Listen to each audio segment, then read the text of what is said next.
Quiet night at the office. No phone calls, no messages, nothing but junk mail and overdue bills to keep me company.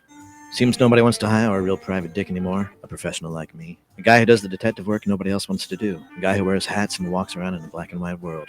I began contemplating a more profitable line of work, like politics. We are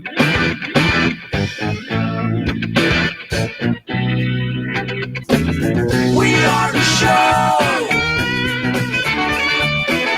you want to know. It's time to talk to you.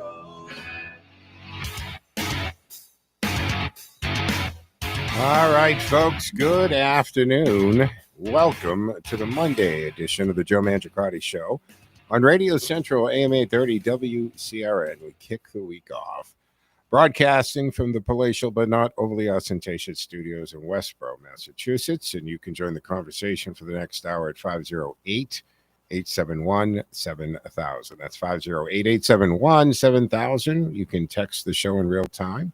The text line is up and running at 617-297-8388, 617-297-8388. It appears on the screen here in the studio in real time, and we try to work it into the conversation. We got Ted A. behind the glass flying the board today. Ted will get you set up and into the studio for two-way talk and conversation. Thank you, Ted. Don't forget the station does stream like thousands of other radio stations. A little late on the trigger today. Does stream on the TuneIn app. Great feature. You can put on your device and listen to the station in and out of the vehicle. I love that feature. You can tell Alexa to play WCRN. She'll do that, no questions asked. Now, I do stream the show live, whether it's here, Cameo Studio, so you can watch and listen on my Facebook, my X, Twitch TV, LinkedIn profile, or even Rumble TV Live. Also on the station's Facebook page and YouTube channel. Check it out, Joe Mangie Show or AM 830 WCRN. Whatever way you do it, however you do it, thank you for joining us, and thank you for watching us. The show is turned into a podcast once I get off the air, and then distributed to wherever you get your podcasts. You can subscribe to the Joe Mangiacotti Show on Spotify, Google Play, iHeartRadio, TuneIn Radio.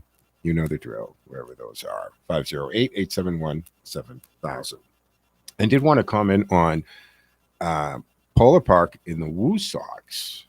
Ted, have you done Polar Park yet? I mean, I know you've been there, but have you been there for a game, Woo Sox game or event yet? Oh yeah, the first season out, we got a box, and it was a great couple of years. But then I have difficulty with mobility, so I had to give it up. Okay. Well, I went to the first Woo Sox game at Polar Park Saturday night, and I have a history with that franchise when they were Pawtucket Red Sox, and they're the Paw Sox out of Pawtucket, Rhode Island. And the station, the flagship station that carried the original broadcast on radio, I think it was back in the 50s, was WARA. And I had worked there as a talk show host, but I had returned as the general manager of the station. And my predecessor had dropped the Paw Sox from that station, which was just sacrilege, right? You didn't do that. And Mike Timbaro, who was a Worcester guy, was the president of the Paw Sox back then. And he started to wine and dine trying to get us back, and I had every intention of doing it, but I let him buy a couple lunches first, Ted, and then I accepted it. But it was, so I have a history with them, but this is the first time at Polar Park, and first game, and to Bill and all the guys over there, fantastic time.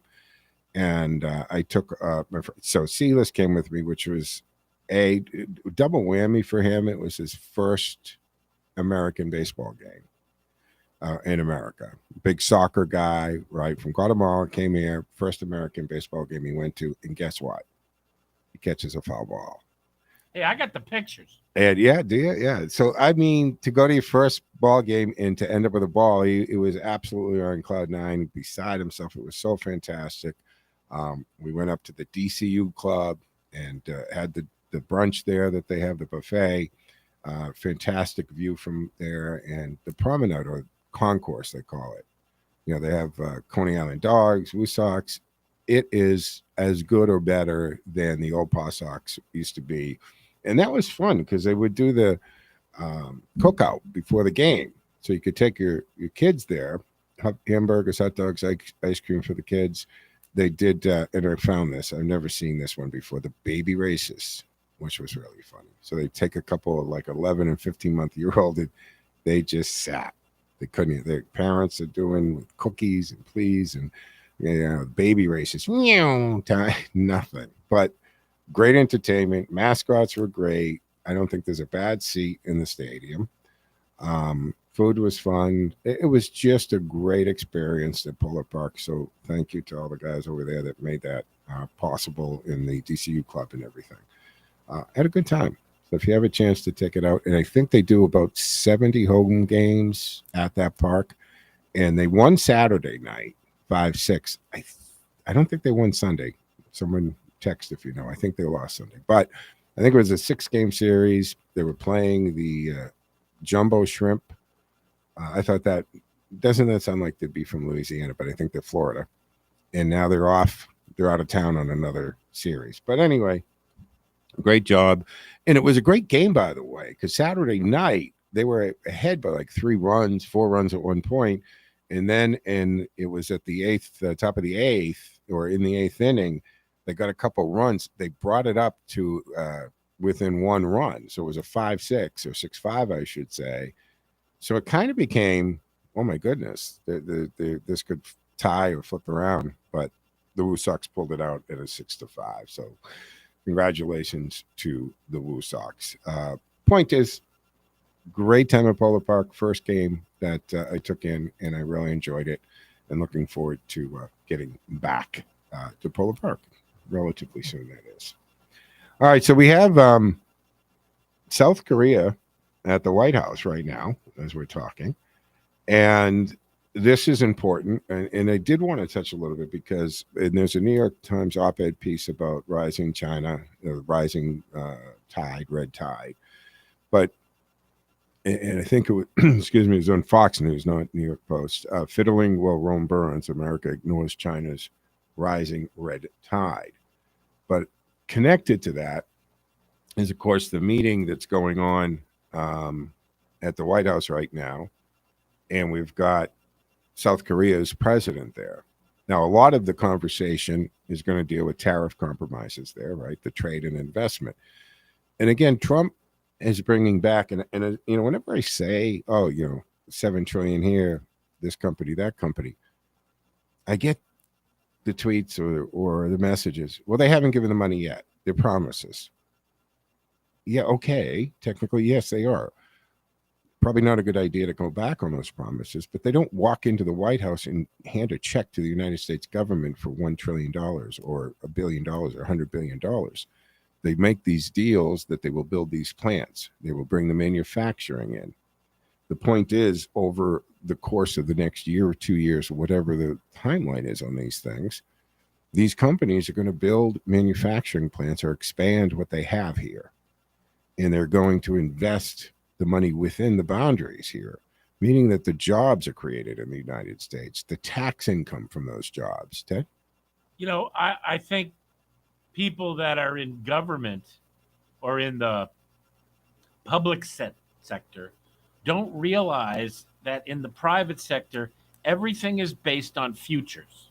Always. And you don't write a check for $100 billion. You have a future committed to spend that money. And that's going to be done in building a plant or expanding the plant, which is going to create welding jobs and carpentry jobs and concrete jobs and roofing jobs and HVAC. You get the point. And then they're going to employ people, train these people to build whatever, whether it's a washing machine or a car. Point is, we weren't having any kind of promises or commitments under the previous administration along these lines. So tariff compromise with South Korea. Now, again, I know when the day of I forget, what did he call it? Day of Independence or Recollection, whatever, when he announced all the tariffs. Everybody, oh my, well, this isn't going to work. Inflation's going to go crazy. Stock market's going to die. No, of course, none of that has come through with the doomsayers and fear-mongering that we listen to. But a July deal reduced U.S. tariffs on South Korean goods to 15% from that. Train's coming, baby. From that threatened 25%. And South Korea pledged, again, they pledged $350 billion in U.S. investments, including $100 billion energy purchase component. So that's the other part. And I don't think we give enough attention to that. A lot of these deals that are getting struck in order to keep tariffs low is saying, well, we'll buy our energy and we'll buy products. And those that we allow, we'll buy military equipment, aircraft and tanks and weaponry from U.S. manufacturers if you don't kill us on the tariffs. Again, let Trump do this. He seems to have it. He really does, folks, okay? So $100 billion in energy purchases. Now, that's a twofer. And a twofer means we get they buy it from American companies, energy from us, gas, oil, natural gas, oil, and they don't buy it from somebody else. So not only does that $100 billion come into the American businesses, but it deprives another foreign company of that money, strengthening America's companies and America's position. And there's a shipbuilding component to all this, right? Of course, you know what it is, right? Dubbed Make America Shipbuilding Great Again. This is including $150 billion in joint shipbuilding investment, notably Hawana's project in Philadelphia. This is going to bolster the U.S. industry. You can check that out. There's a good story on that in the Washington Post. U.S. Trump administration is pressing South Korea to increase their defense spending too. He's done that across the board, has he not? So now he's pressuring South Korea to increase defense spending to allow U.S. troops greater operational flexibility, potentially in areas like, you guessed it, Taiwan, or I should say Taiwan Strait. That's very important. And Seoul's resistance there a little bit. President Lee signaled that this redefinition of military roles is a difficult ask. It may need, deeper strategic discussion there. But we'll talk a little bit about the red tide rising as well. But folks, we do have to take our first break on the Monday edition of the Joe Mangiacotti Show here on AM 830 WCRN Radio Central. You can join the conversation for the remainder of the hour we have together at 508-871-7000. That's 508-871-7000. Don't forget the text line operating at 617-297-8388, 617-297-8388. And we're streaming live on social media, Joe Mangi Show. Check it out. Back in 2 and 10, folks. Stick with us.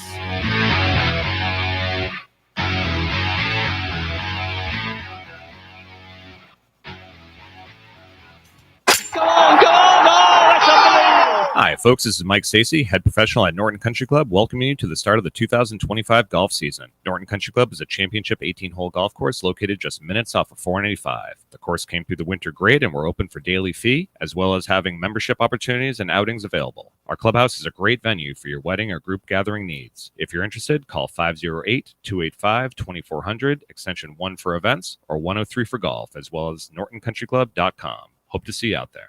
This is Jerry Doherty, host of Making Money Last, right here on WCRN. Like all business owners, I'm interested in why people choose to work with Boston Independence Group. So I asked my clients. The most common response, Jerry does not try to be all things to all people. Boston Independence Group is specialized, focused solely on retirement planning. My customers enjoy the difference. We do one thing, and we do it exceptionally well. Help other people live better in retirement. That's it. If you're ready to retire or making plans to retire, we can do for you what we've done for hundreds of other retirees throughout New England. Live better in retirement. Just give me a call. I'll show you how. My toll-free number is 877-772-1776. Again, that number is 877-772-1776. And you can visit us on the web at bostonindependencegroup.com. bostonindependencegroup.com. Polar Park is the place to play, so treat yourself to a private suite at the best ballpark in AAA. Suite rentals are the best way to enjoy a fully catered and climate-controlled experience at the park. Whether you choose to watch the game from inside of the suite or out in your seats, it's the ultimate experience for a special occasion. Visit WooSox.com or call 500-8888 to reserve your suite today.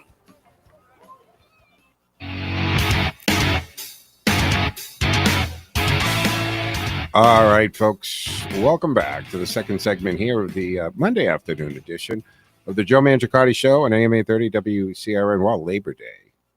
Wow. To me, I did the summer fly by. Really did go fast, folks. So I hope you have great plans.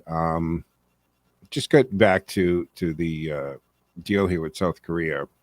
Trump tweeted some cryptic remarks recently, right, about developments in South Korea, referring as a purge, a revolution, of course, alluding to the instability that led to the ousting of that ex-president Moon. And I guess they just recently arrested the wife connected to that, too. So when President Lee here entered the office amid political upheaval, there's a lot that they got to talk about, because you've got the issue of our troops in that area and, of course, the Taiwan Strait. So the U.S. is aiming to reposition our military there and the presence there beyond Korea to better address the threats that are coming from China. And that led to the op-ed on Fox about the red tide rising, and because some think that we're not paying enough attention to that. Now, President Lee's administration is walking a tightrope here. There's no question. Maintaining the U.S. alliance while managing economic ties with China, which they have to count on quite a bit. So both leaders, right, they got to renew some dialogue here. And it's a tightrope for us too, for America as well. So how credible is South Korea's $350 billion investment pledge, and what might be the economic implications? Can Seoul realistically grant U.S. forces broader regional authority without alienating China or jeopardizing domestic consensus? How do the citizens feel about that? And is Trump's tariff leverage sustainable diplomacy? I guess that could go across the board. I think it is. At the rate and volume and the way that they've responded to it, again, these companies within these countries, for their GDP, for their economy, need access to us, to the American economy. China might have more people, but we're the wealthiest economy. And we spend. Now, the converse of that, we don't save at the rate we should save collectively, but we spend. And we finance when we can't spend. We finance, of course, most of us have to finance a mortgage, right? But cars and boats and second homes. And we just run credit card bills. Joe, it's also about our distribution system. Not only do we have money that we can spend on things, but we have probably the most sophisticated distribution in the world. We're able to get things from point A to point B and get true. the top dollar for it. True. That's the other point is, right? So if you are importing into this country, you're reaching the country. A lot of companies that import to another country, they only have access to the major cities, maybe. They can't reach all remote areas of that country. But here, it doesn't matter if you're in the middle of Nebraska on a farm or you're in the middle of Manhattan. Amazon will get it there. DHL will get it there. UPS will get it there. So they do have access to everybody in the United States. And we have a higher net wealth of the typical families. We have higher incomes and more disposable cash. They need our economy. So I think that's a tool that was sitting there for a very long time. And this is the first president to maybe recognize it and recognize the power in that and then do something with it. So kudos there, right? So tariff compromise, we'll see what happens. It's happening now. What we're talking, it's all in there. What the follow-up will be when we're done. But this Fox News op-ed, fiddling while Rome burns, America ignores China's red tide. So we have analysts that are warning us in that we, the U.S., focuses on this global flashpoint like Ukraine and the Middle East. China, don't forget China, steadily expanding its military capability and its capacities across all the domains. Sea, air, missiles, cyber, AI, and space. Right? China is goading us. They're telling us they're going to the moon again, or they're going to the moon, and they're going to claim the moon. They don't care. We already went there. We planted the flag and stuff. They're going to ignore that. You did that, but you didn't go back. So we're going to take the moon. Here's the thing about colonizing the moon, getting to the moon. It's a weird conversation, right? Is it matters where you land. It's very important that you be the first one to start a base there, because where you are is going to have a lot about where you get on the moon because of, the lack of environment, but it has a lot to do with the ease of getting back and forth. But anyway, the point is, China, missiles, supersonic missiles, they're constantly expanding in AI and in the cyber world, that we have to keep up with this stuff. So the warning here, we may wake to a world where freedom is in retreat, and Beijing sets regional rules unless we refocus some priorities here. In Taiwan, Strait of Taiwan, China's relationship to Taiwan, say that 10 times fast, to Taiwan, has been an issue, and I've been talking about this issue for a long, long time. And there's a lot of people in Taiwan over the last several years have relocated out of Taiwan because when they watched certain things happen in the rest of the world, they no longer had the confidence that the United States would care or do anything if China decided to Hong Kong them. So they decided to get out of Taiwan while the getting was able. Not just getting was good, but you could get out. Because if they Taiwan or if they Hong Kong Taiwan, it will be the police state that they live in now in China. Everything is surveillanced, and they just unilaterally set these rules. And I have friends in China, from China, in China, who were living through horrible conditions when they decided to do lockdowns there. And they bolted doors and windows to buildings.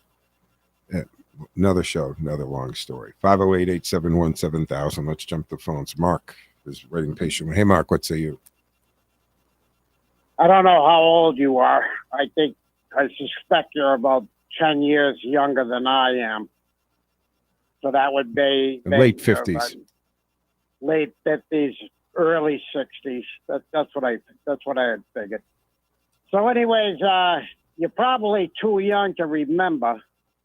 Maybe you do. Maybe you got an exceptional memory. But if you went into any big box stores around here, whether they be Zayre's or whether they be Sears and Starbucks or Kresge's, J.M. Fields, on and on and Caldor. on. The list goes on and on Yep. and on.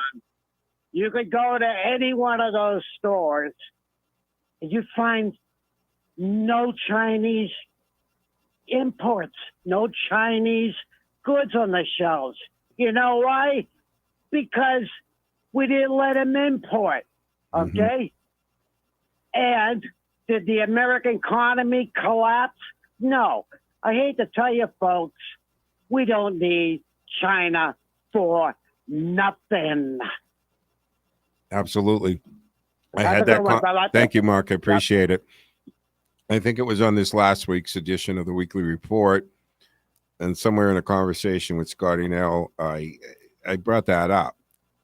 She said something about, the rising cost of back to school she noticed and the shopping. And my point was similar to Mark's there is, what are you worried about?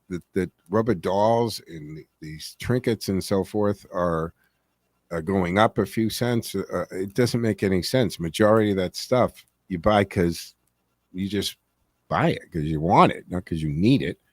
And the whole concept, the whole idea of the tariffs is to level the playing field. These countries use extremely cheap labor and in some cases, basically slave labor. And because of no tariffs or ridiculously low tariffs, they're able to flood our market with these really poorly made, cheap items. And, I saw a meme the other day, which was interesting, and I forget what it was, who put it on there. But the point was, here's a good hack, home hack. Keep the 50-year-old refrigerator that you're getting rid of in the basement. So when that new refrigerator you buy goes belly up, you still got a working refrigerator. And think about it. I think about that. When I was a kid, yes, all those times ago, all those years ago, Mark, we had that refrigerator that just wouldn't die. It weighed a ton. There was no plastic in it like it is. It was a steel base frame with this big heavy motor, and it was very, very heavy, but it was solid and it worked forever. So in the big picture, if we can bring the manufacturing back to an American-made stuff is good, typically good. But yeah, we pay livable wages for these companies. And that means the product isn't going to be cheap. But if it's well made and it lasts and there's warranties and they stand behind it, I'm good with that. I'm good with that. We look at the military posturing with China here. I mean, we're against the clock here, but national security strategy now labels China as a pacing challenge. A pacing challenge. Yet U.S. forces remain dispersed. We're tied down by commitments in NATO and even the Middle East. And the much discussed pivot to Asia has yet to materialize anything meaningful. America's carrier groups, including shipbuilding and deterrence posture, remain inadequate for that area, guys. And Xi Jinping has set a 2027 goal for PLA readiness to seize Taiwan. That's around the corner. That is around the corner. China now fields 370 plus warships, 300 new missile silos, stealth aircraft, militarized aircraft islands. They're built out of nothing and expanded cyber and space capabilities. But we have to take our mid-show break here on the Monday edition of the Joe Mangiacotti Show on AM 830 WCRN. Join the conversation for the remainder of the hour at 508-871. That's 508-871-7000 to join the conversation. Hey, stick with us. We'll be back in 2 minutes, 10 seconds, folks.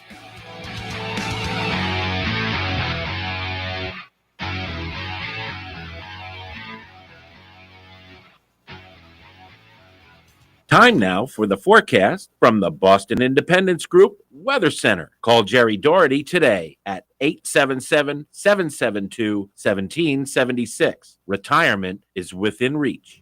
I'm meteorologist Sherry Spearn. Here's the latest Boston 25 weather on Radio 830 WCRN. It is going to be a little warm and humid today. We've got partly cloudy skies with highs around 80 degrees. Also, the chance for a brief passing shower this afternoon. Activity is going to be very hit or miss, but there will be a little bit as a cold front comes through. So after a brief shower this afternoon or evening, humidity drops for the rest of the week with temperatures at or below average for the remainder of the work week. I'm meteorologist Sherry Spearn. You can hear Boston 25 live for the morning drive weekdays on AM 830 WCRN. More live and local radio is next. Stay tuned to Radio Central 830 WCRN. Here we go again. This is Jerry Doherty, host of Making Money Last, right here on WCRN. Like all business owners, I'm interested in why people choose to work with Boston Independence Group. So I asked my clients. The most common response, Jerry does not try to be all things to all people. Boston Independence Group is specialized, focused solely on retirement planning. My customers enjoy the difference. We do one thing, and we do it exceptionally well. Help other people live better in retirement. That's it. If you're ready to retire or making plans to retire, we can do for you what we've done for hundreds of other retirees throughout New England. Live better in retirement. Just give me a call. I'll show you how. My toll-free number is 877-772 1776. Again, that number is 877-772-1776. And you can visit us on the web at bostonindependencegroup.com. bostonindependencegroup.com.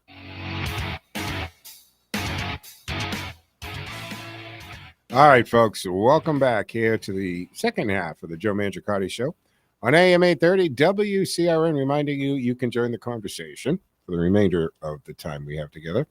And that's 508-871-7000, 508-871-7000. Yes, we're streaming on the TuneIn app. I'm also streaming the show from the studio so you can watch and listen on Facebook, X, Twitch TV, LinkedIn profile, and even Rumble, as well as the station's Facebook page and YouTube channel. Text line 617-297-8388. I'll check it, see if we got this. Actually, there's a tweet or a text there from Saturday, but if you'd like to do that today, 617-297-8388. Enough in the chat. I want to just switch gears for a second, because even on this station, there's talk about the federalizing in D.C.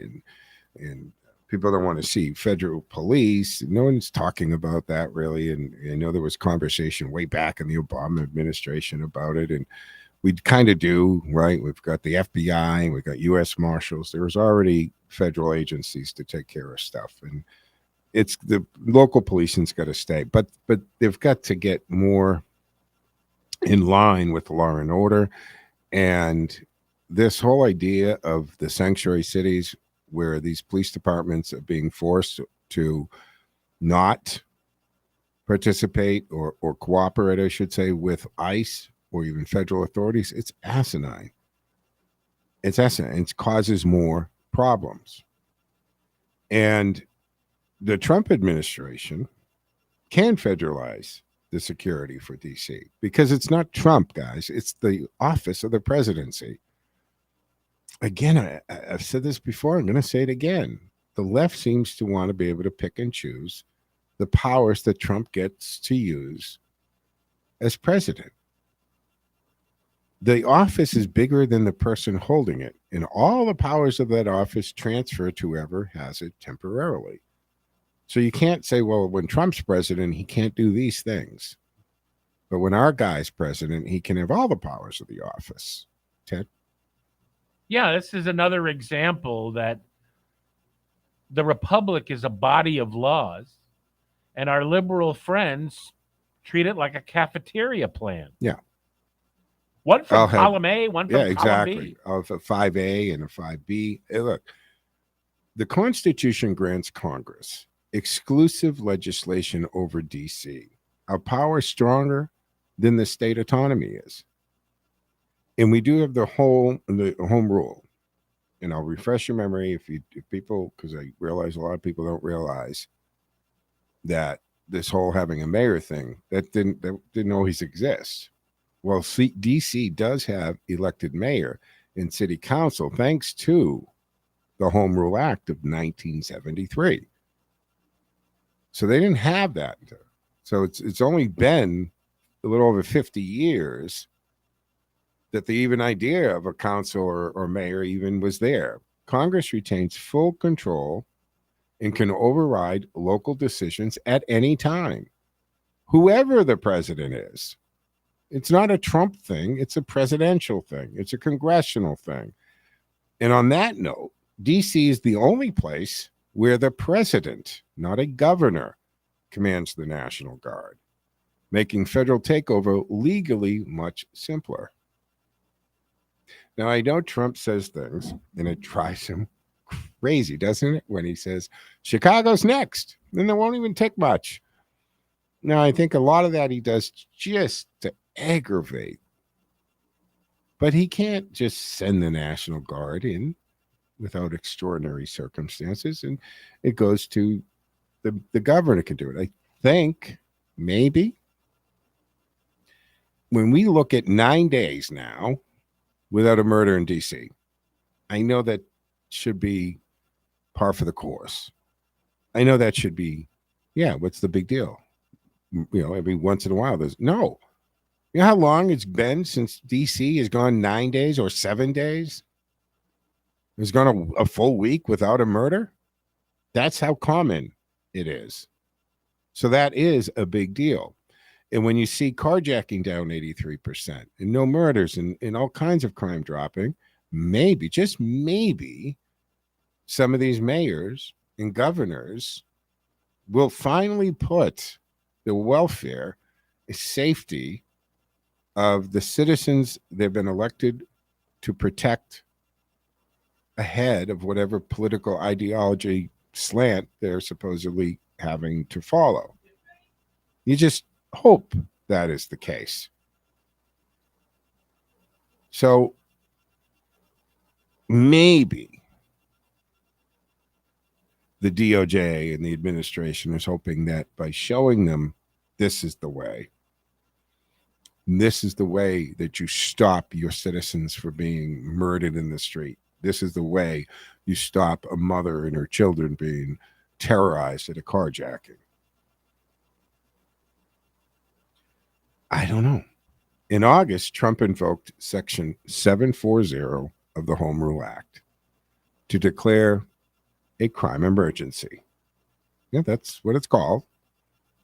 Enabling federal command over the DC police. All perfectly legal, folks. And it's not an authoritarian government. It's not Trump is going to stay. You know, you keep forgetting. Trump lost a term and left. The left seems to want to talk about all these things that could happen. And Trump is going to do this and this is going to happen. None of it happens. And if he was going to do any of this, he would have already president. Wouldn't he have just stayed in there? It can't happen. There's no mechanism for the president of the United States to say, I think I'm just going to stay president. So I don't understand where that comes from. And I've even heard people on my own station here say these silly things. He also deployed over 2,000 National Guard troops, some of them armed, under Title 32 or direct presidential control, something not permitted in states without formal federalization. Yes, your mic's off. Is it? No, I'm now sorry. it's no. You had to. No, I'm going to say, if I recall, the National Guard was sent down to Governor Wallace. Yeah. To make him stand aside. Yep. Because actually, Governor Wallace used the National Guard to actually keep them out, to keep black students out of the school. And Kennedy federalized them. And then the same exact soldiers, same exact commander who were following Governor Wallace's instructions now had to follow the president's. And those instructions were, you open a pathway and let them in. So that is a good example of that. And by contrast, in other cities within states, governors, not the president, control the National Guard. That's where the Posse Comitatus Act protections and state sovereignty apply, preventing federal enforcement typically. But why did the founders design DC this way? Some of it had to do with their own safety concerns. But the founding fathers intentionally placed the national capital outside any single state to ensure federal security was independent from state politics. And there was an incident that had them concerned about that, most notably after 1783 Pennsylvania Mutiny, when Congress was threatened by militia aligned with the state. So they're in the state. If they counted on the militia and the authorities of the state to keep them safe, well, that's who was doing the mutiny. So the design prevented the federal government's safety from being compromised by local interests or hostile states. So no such structure does exist for state-run cities, hence why Washington is very distinct in the setup. Was there a ancestor of Josh Shapiro in that crowd? Doubt that. So some key points on this. Legal federal power in D.C., Constitution grants unique authority. Home rule is subject to congressional override. President's control of the Guard, only in D.C.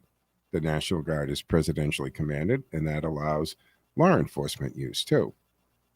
And the founders' intent on this, capital must be secure from local state interference, hence separate jurisdictions. So that is why and how DC is in the situation it is. I mean, why is it though? I guess drill down on that more. Because you had multiple murders a week, because you had incredible carjackings, because you had it so people from that area living there wouldn't go out after 8 o'clock at night. People stopped going out to restaurants. It was too dangerous to get to your car afterwards. This is real stuff. And I know that mainstream media, I mean, when I go back to Martha in Vance, only a handful of apartments were controlled by Venezuelan gangs. Same thing. It's not that much. Isn't that the acceptable risk that you take? Don't you take on that risk, knowing you live in a city? Asinine things like that. Absolutely. So that's how it got there. And it got there because it was so out of control that Trump couldn't stand seeing that. Now, he never has anything to worry about, right? He's in the beast. He has what, 30, 40 vehicles, police cars, Secret Service. He's got a couple SUVs with grenade launchers and bulletproof shielding, right? Armed Secret Service guys that have God knows what under those coats and suits. You know, when you see a bodyguard walk, they always have this, for those on TV, doing this hand thing, but it looks like they're just kind of holding their front hands in front of them. Here's a little tip. Look closer to that. You know, one of those hands is phony. It's a phony arm and phony hand, and they walk like that, and it looks like they're just touching their fingertips. Because the other hand that replaces the phony hand is under the suit with a hand on a trigger of a rifle of some type. But you can't see it. You don't see it. It looks like both hands. No, one hand. One of those hands is phony. So he has nothing to worry about. But he can see this, and he knows this. And unlike most elites, because it doesn't affect him, and he never has to worry about a carjacking or being mugged. But he knows the people he represents do. And that's why he did this in D.C. Folks, we're going to take the third and final break here on the Monday edition of the Joe Mangiacotti Show at AM 830 WCRN. You can join the conversation at 508-871-7000. That's 508-871-7000. Lines are, of course, open and available. And don't forget, you can text at 617-297-8388. We'll be back in 2 minutes, 10 seconds. Stick with us.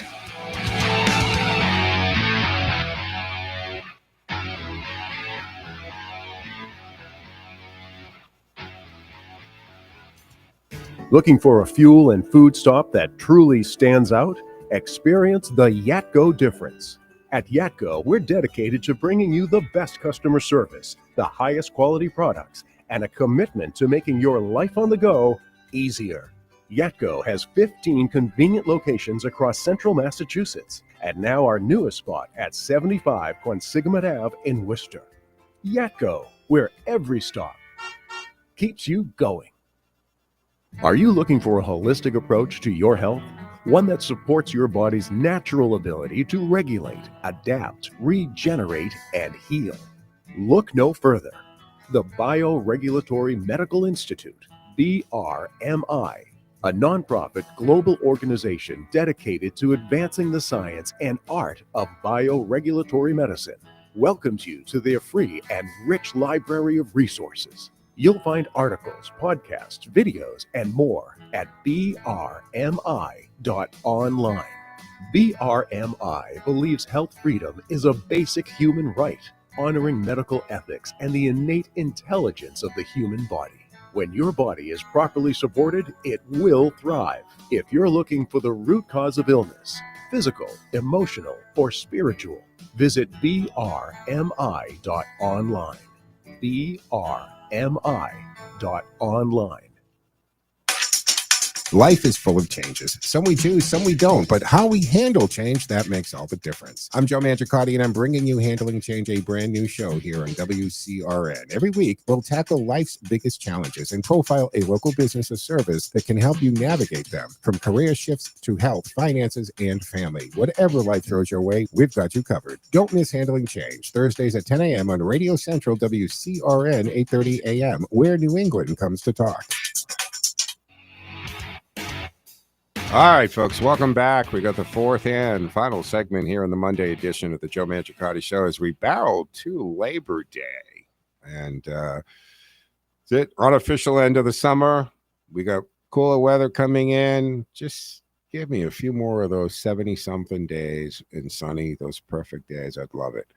Join the conversation at 508-871-7000. So I want to talk a little bit about freedom of speech and word policing, because we had this far left think tank, liberal think tank. Now, in all fairness, yes, I'm a senior fellow at a think tank, a conservative think tank, get it. But really, folks, free speech, first of all, and I've talked about this before, but let me remind you, because we talk about the First Amendment, we talk about free speech.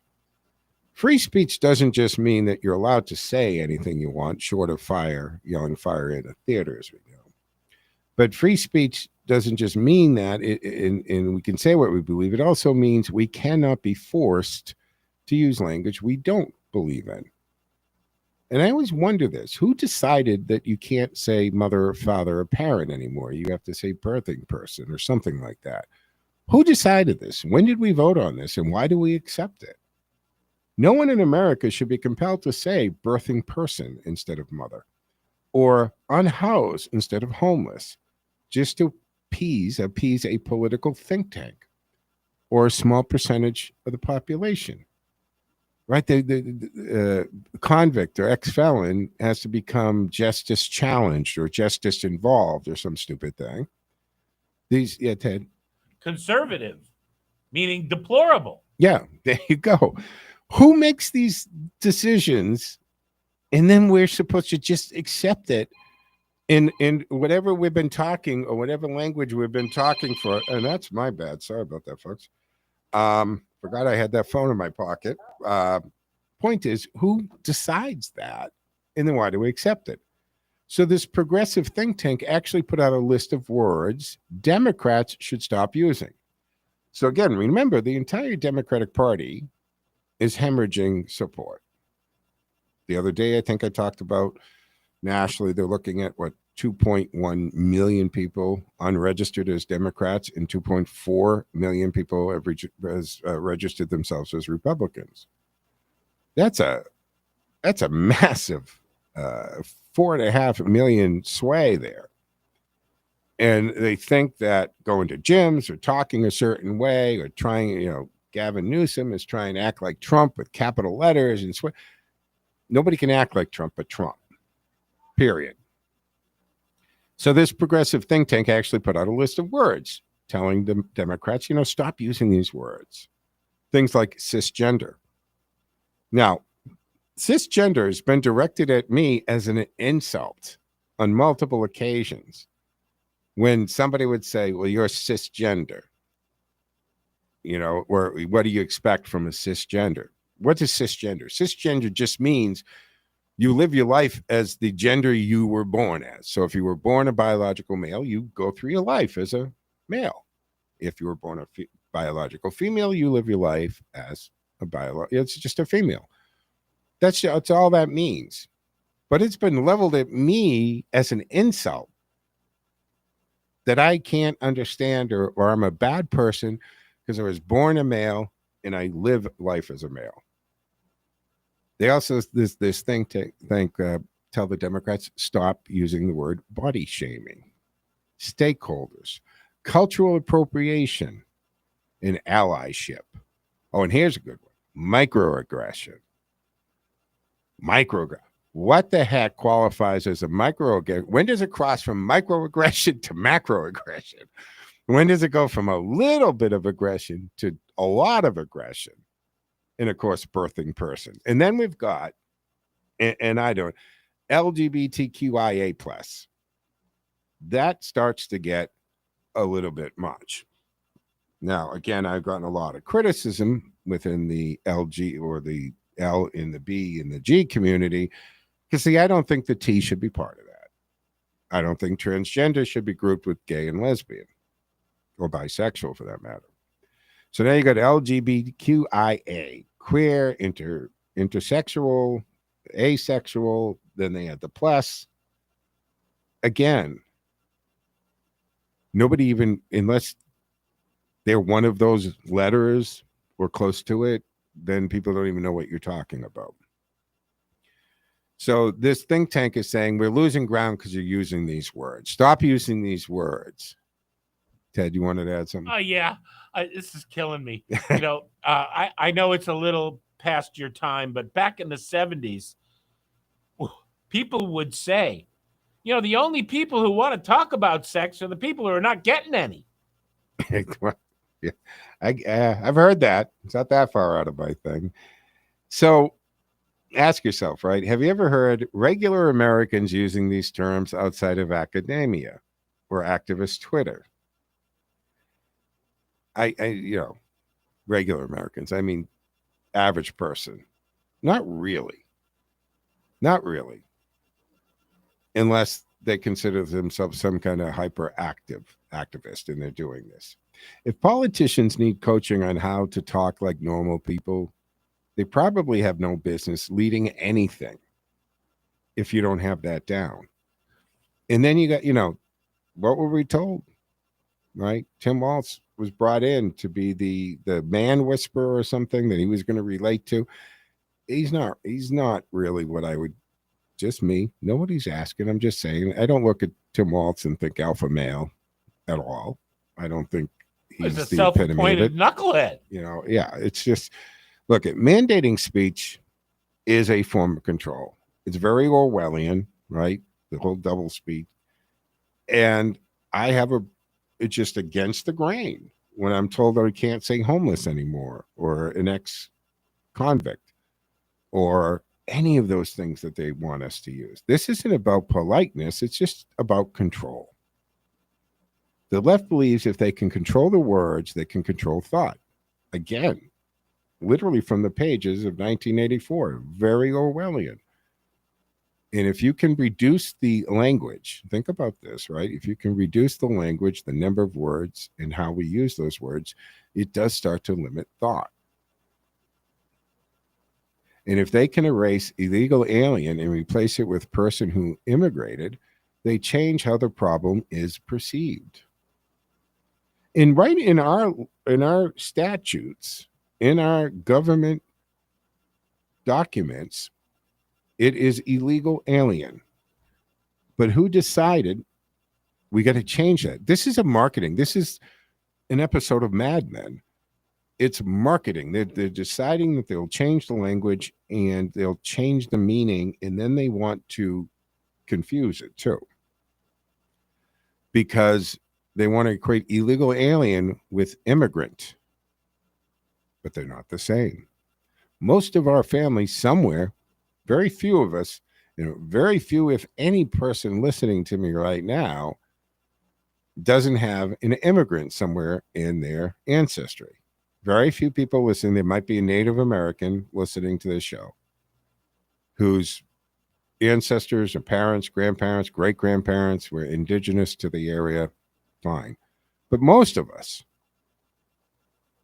our forefathers came from somewhere else to this country. They migrated and they were an immigrant. All four of my grandparents were. I'm only second generation born in this country. All parents, both my parents were first generation born. That goes for the most of us. Go back a generation or two. And a few of us might go back to the Plymouth Rock and Mayflower. Hey, they were immigrants. They were immigrants too. Very few don't have that. So if you confuse or eliminate the distinction between illegal alien and immigrant, you solved half the problem right there, because all immigrants are entitled at a shot of living here. Not all. I should say they're entitled to the shot. Not all are allowed to. But by definition, an illegal alien doesn't because they haven't entered the country in the legal way. And those that just can't even comprehend that, I don't know, how do you have that discussion? Ted, you wanted to add something? Many hear the call, few are chosen. We can borrow from that. Orwell warned us about this very thing. Change the language, change reality. Somebody took 1984 as a novel and thought it was a directions, a manual, and started to use those principles. Democrats never hold their own accountable, right? Obama wasn't blamed for Fast and Furious. Biden isn't blamed for the border. Schiff denies responsibility for his own mortgage scandal. There's a lot of hypocrisy in government, right? We got the language in policing, disconnect from reality. Progressive think tank actually put out that list. And then the hypocrisy that we have. In government, Joe? It's amazing, I know. I didn't realize you were so partial to understatement. Yeah. And then we got Trump blamed for everything. Any Republican that does anything, says anything, it's Trump. And it works both ways, right? Because Trump does this, so everybody that might have voted for Trump or supports Trump believes everything and agrees with everything Trump says. I got in this conversation after the game Saturday night. We stopped by a local watering hole. And I'm sitting there, and this very nice gentleman engages a conversation, and we talk. And so at one point, of course, I had WCRN stuff on, hat and everything. And he's like, "Oh, what do you do?" Okay. "Oh, no, I'm not familiar with the station." I said, "Oh, okay, well, maybe I name the other station in town." He doesn't listen to either of the talk stations. So I said, "The music station." "No." Finally, I said, "Well, okay, what station do you listen to?" First three guesses, Ted. NPR. I said, "Okay, now I know what I'm going to deal with." And we get talking about a couple of things. And at one point, he says something about negative about Trump and hating Trump, and he's a buffoon. And of course, I'm there with my friend, and Silas is there. And as soon as he hears that, he thinks, "Oh God, here we go," right? And I didn't. I stayed absolutely impartial and just simply asked some questions. And it was fine. He when he left, he said, "Pleasure meeting us," and all of that. And I'm against the clock. Trump is blamed for everything Republicans say or do. It doesn't work the other way around. Folks, as we got to wrap up the Monday edition of the Joe Mangiacotti Show on AM 830 WCRN. Back tomorrow at 1 o'clock, same bat time, same bat channel. Don't forget you can watch it after anywhere in the social media as well as a podcast. Hey, have a fantastic Monday, folks. Enjoy the rest of your day. Joe out.